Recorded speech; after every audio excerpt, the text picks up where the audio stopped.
If you sell heavy duty parts, you know that predicting inventory is an important but difficult job, especially if you are a company that is trying to predict inventory for different regions. You get it right and your revenue goes up. You get it wrong and you risk losing customers because you don't have the inventory at the right time. This is a challenge. So how do you predict how much inventory you're going to need in each region? And this really applies to both manufacturing and parts distribution companies. Well, my guest today is Mark Hazel. He's the Associate Director for Commercial Vehicle Reporting from IHS Markit. So Mark's the guy we want to talk to because he's got 10 years of diverse experience in the automotive industry working across the supply chain. His background includes pricing strategy experience with car sharing startups, as well as forecasting and demand planning for light and this is what's important to us, heavy duty applications. So Mark recently worked for ZF or ZF Wabco, and he worked as a product management person for the air dryer management systems. So he got firsthand knowledge of what it's like to be a manufacturer for heavy duty parts and to struggle to predict inventory needs. So I'm really excited to have Mark on the show. Let's bring him on now. Mark, welcome to the Heavy Duty Parts Report. Thank you for having me, Jamie. All right. So what I'd like to really get into right away is I'd like for people to understand how the average manufacturing company or even parts distribution company, how have they been predicting their inventory needs when it comes to a specific region? Like what historically have they been doing? Absolutely. So most of these parts companies will rely on the OE to tell them their vehicle volume. So the OEs take a holistic approach and then they just divide that number evenly and push that on down throughout the chain. So those suppliers will look to them to tell them what the vehicle population is, and therefore those OEs will have a good idea of what the failure rate is on specific parts. However, a lot of times, if you're a supplier trying to break into a new market or you don't have an established relationship with that OE, understanding that population may be very difficult. So I think to some people who are listening to this, maybe you're listening on TNC radio as a driver right now, or you're listening on the podcast or watching on YouTube and you're part of the heavy duty parts industry. You kind of go under the assumption that these parts manufacturers, especially the ones that are larger tier one manufacturers, that they would have a more sophisticated approach, but that doesn't seem to be the case. Why is it so important to have accurate predictions on inventory needs, both at the manufacturing level and at the distribution level? Right. I think the easy answer, for all of those suppliers and distributors out there is it's money. It's going to cost us money to make and store parts. No one wants to make parts that aren't needed, or on the flip side, have too much inventory that's going to saturate the market. But then you take money aside from that. Reputation and satisfaction is such a huge point. In the truck world, we look at that metric of downtime. So the minute that truck goes down, that fleet, that customer, they're losing money. So they want to be able to take it to a reliable shop where they know right away that truck is going to get fixed as soon as possible and they're back out onto the road. If they can't find it, then we're going out and they're looking for someone else who has that part. Well, I know as someone who's sold parts and worked both at a manufacturer and also at parts distribution companies myself, I remember how difficult it was to make these predictions. I think of the last parts retailer that I worked for. We had all these Volvo parts that were up in our mezzanine. And I was there for 3.5 years. So I did, I think, 3 or maybe 4 inventories, and I counted those parts. And I swear the numbers hadn't changed in the 3.5 years I'd been there. So that's an example of when you get it wrong and you get the wrong parts in a specific region. And really, I think what was driving that was the fact that our particular region wasn't an urban center. And so we didn't have a lot of the Volvo products in our area because our area was more rural and was more focused on industry. And so there were Mack trucks, but not Volvo. And there were other trucks in the oil fields and logging. And that's a perfect example of what happens when you get it wrong. You get all this inventory, and then what do you do with it? Anyways, when you get this wrong, I go back to, that downtime. That fleet's losing money, and however they can get that part and get back on the road in the quickest fashion possible, and they're even going to pay a premium. So, if you are a distributor or dealer looking to stock parts, this is crucial. You don't want to be that person who has the wrong parts, who has too many parts just sitting up there, because they're just going to go find someone else who has them. Right. It's like, yeah, I got lots of Volvo parts to sell you. And the guy says, well, I only have Kenworth and Peterbilt, so you can't help me. That doesn't help the fleet, doesn't help the parts reseller, and it doesn't even help the manufacturer, because what ends up happening is those manufacturers who sold you the wrong parts, they end up getting RGAs later, requests for return to get all that inventory to go back. And then that doesn't help anybody. So this is an important part of getting this right. So we've talked a little bit about the impact at every level: manufacturing, distribution, and fleet. When you think of the current supply chain issues that are going on, and this is such a external thing that really no one was able to predict coming, I think this is also a once in a generation or once in even in a lifetime event.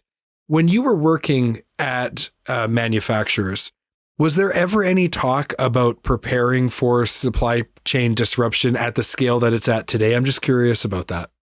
From what I can speak to in, a previous life, I think the highest level of, planning that we did, which was sophisticated, in terms of where we were looking at specific regions. So, when a hurricane or like the tsunamis hit certain regions, we would be able to look at and see, okay, we know we had parts coming from the supplier that's in Japan. We now know that anything going to our facilities, that was going to be coming off of that boat from Japan, we know that's going to be delayed. So that was, you had insight to how you were going to be affected down the road. But, like you said, what we're going through now is just a once in a generation thing. And it's hard to plan for something like that. I can see how, okay, even though you're looking at it from a global perspective, that's a regional disruption. If you have like a tsunami in one area, and you could always pull inventory from other places. And with the situation that we're in right now, it's such a global phenomenon that it would be impossible to plan for. We're going to take a quick break. I'm looking forward to talking to you more about this. We'll be right back. When repairing a diesel engine, it is essential to only use high-quality engine parts. AFA Industries manufactures OEM quality complete in-frame kits, replacement engine parts, and seals and gaskets for diesel engines at great aftermarket prices. To learn more, go to afaindustries.com, where you can request them to direct you to a local distributor. Check out afaindustries.com today. We're back from our break, and before the break, Mark and I were talking about what happens when you don't get your inventory mix right.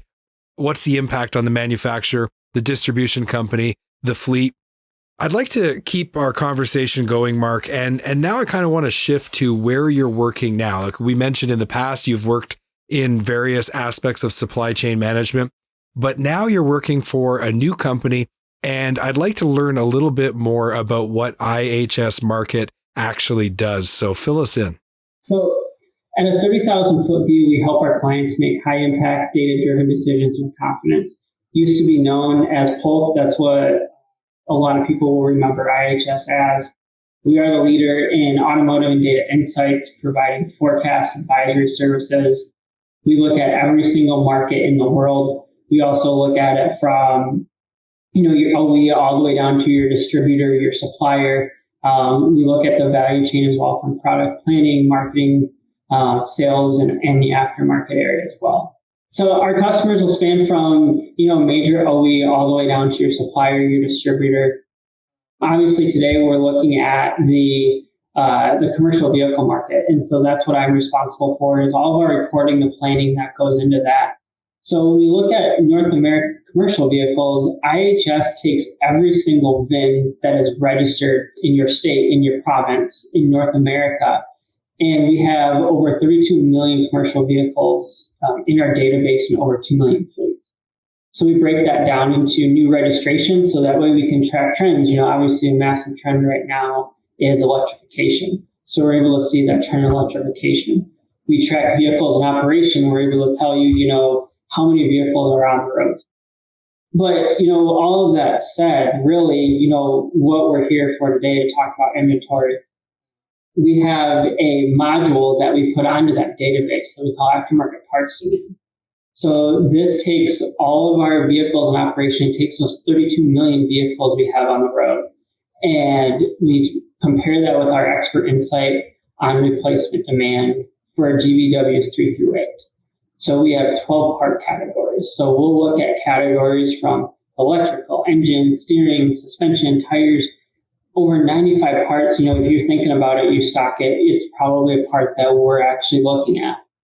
So because we look at that replacement rate at a VIN level, we don't make a high level assumption that says, hey, we think you need this many tires, or we think you need this many air dryers. We're taking that down to a VIN level so we truly understand, because we know where that vehicle is registered, we know if it's in Michigan, if it's, in Florida, we have that understanding. So, Mark, what's really changed to make this information now available? Was it just that the technology hadn't gotten there yet? Or is it now that something has changed where this VIN information is now available to a company that's outside of the OE? Absolutely. So this is all information that we've had for a while. But what's really driving this and what's driving the need is, like, when you just look at, the situation we're in with our supply chain. So what we really want to be able to do with this is help customers understand that vehicle population. What is that vehicle being used for? And all of that information will give us accurate replacement rates and accurate part volumes. A great example of this is you look at that refuse truck who's hitting their brakes every time they stop in front of your house, pick up the trash. They're going to go through more brakes and AC compressors, than that guy that's got the Class 8 rolling, from coast to coast. So, understanding that and having all that information is absolutely crucial in stocking your right part. So it's not just total number of trucks, but it's also what kinds of trucks are they and what are they doing? So you work for a manufacturer. How would a manufacturer use this solution in an ideal way to improve their prediction of inventory needs for their distributors? A majority of the OEs subscribe to our database that we have for commercial vehicles. So they're able to look at those trends and see that population.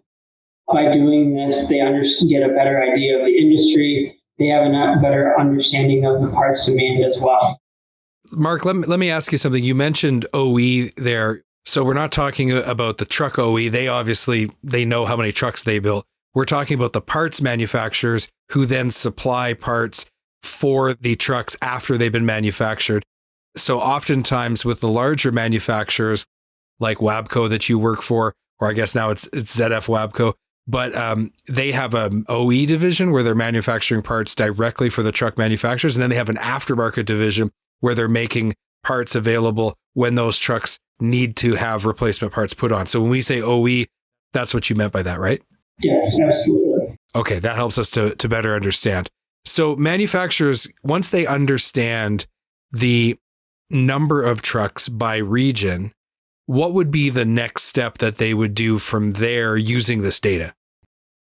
So after we have it, by region, we're able to look at and break it down even further, city, state, zip code level, but then, what types of fleets are operating, in those levels, in those areas as well. So that goes then back to the vocational aspect. Are you in an area that is very heavily involved in agriculture, or are you in an area where you've got those long hauls going? So because of that, because of understanding where the vehicle is registered, we're able to break that down in an entirely different way than just the aggregated level that you saw. We're going to take a quick break. We'll be right back. Are you tired of overpaying to accept credit cards for your business? National Credit Card Processing Group is the premier payment processor for the heavy-duty truck parts and repair industry. They will lower your fees in 2 steps. First, they're going to review your statement. Second, they're going to show you how to drop your fees. It's that easy. Find out exactly how much you can save. Head to nccpgroup.com today. We're back from our break, and before the break, we were talking about how IHS Markit's software solution that is all about giving manufacturers and parts distribution companies the data they need to predict inventory. We were talking about how a manufacturer would use it. I'd like to shift gears a little bit, Mark. How would a large parts distribution company use your solution in order to help them to better support fleets who are the backbone of our industry and of our society? I think a lot of that still goes back to that last example too. So, the way that we're able to break the data down by vocation, by region, that's also going to give the people in that area who will give them a better understanding of what fleets are coming in. If you know that this fleet is, very heavily in semi, Class 8s, we can help you from that route as well and really give you a deep dive into the type of inventory you should be stocking just based off of our understanding of the market. And you mentioned suppliers too. So, I think, we've brought that up a few times, whether distributor or supplier, as a product manager, I was able to take that data and lay that on top of, I knew I was responsible for this market. I knew how many vehicles I wanted. I knew what they should be or what the market should be. So therefore, I can now take the IHS data, lay that on top. Now I understand my market share. So, whether you're a supplier or a distributor, this can help you grow your market share as well, because you're able to see, okay, this is the actual market. Here's what I'm stocking. Here's my gap. Now let's go after it. Makes me think of that old saying, you can't manage what you don't measure. So if you don't have a correct measurement, you're not going to be able to manage it. You're not going to have enough focus in the right areas, and you're going to end up having a bunch of Volvo parts when there's no Volvos in your store's location. So we don't want that to happen. Not to knock Volvo. I mean, there's certain areas where there's nothing but Volvos, but it just happened to be my particular situation back a few years ago selling parts. I just remember that. So when you told me kind of the old way of doing things, the way that manufacturers have been doing it for a long time, I was kind of surprised. And what is the economic impact of that old way? And then we'll talk a little bit about how your solution can move the needle financially for the companies that use this data. The old way for me, in my previous life was throwing percentages or educated guesses on what we think is going to happen based on the economy or previous sales or what business we were winning, which is all great. Those are obviously all very important parts that go into creating a forecast or understanding your market. However, replacement rates are a very complicated thing. So that's really where our solution comes in, because we understand, like we've given that example of the refuse truck that's going to go through so many more brakes, so many more air compressors, that whole system, more than that other lawn. So if you are someone who your customer base is that long haul group, but your garbage trucks to come in, your inventory is going to be off. At that level, for a supplier, a distributor, really understanding your market and what's going on. So it's giving you that factual based approach of how many parts need to be replaced because of how we tie that replacement rate back. So whether you're a manufacturer trying to figure out how many parts to make, or you're a distribution company trying to figure out how many parts you need to stock and how much market share you actually have, what do listeners who would like to take a look at your solution, what would be their first step? We're there for everyone, supplier, distributor, manufacturer. So anyone interested, we can reach out to us on our website, can reach out to me. We'll get them in touch with an account manager. We can set them up, kind of run them through a demo of what aftermarket parts demand looks like, how it can help you, and then we go from there. You've been listening to the Heavy Duty Parts Report. I'm your host, Jamie Irvin, and we've been speaking with Mark Hazel, Associate Director for Commercial Vehicle Reporting from IHS Markit. To learn more about IHS Markit, visit ihsmarkit.com. So that's IHS Markit with an I.com. But don't worry, links are in the show notes. If you'd like to just check it out there, you can click right through. Mark, thank you so much for being on the Heavy Duty Parts Report. I really appreciate it. Thank you. Thanks for having me.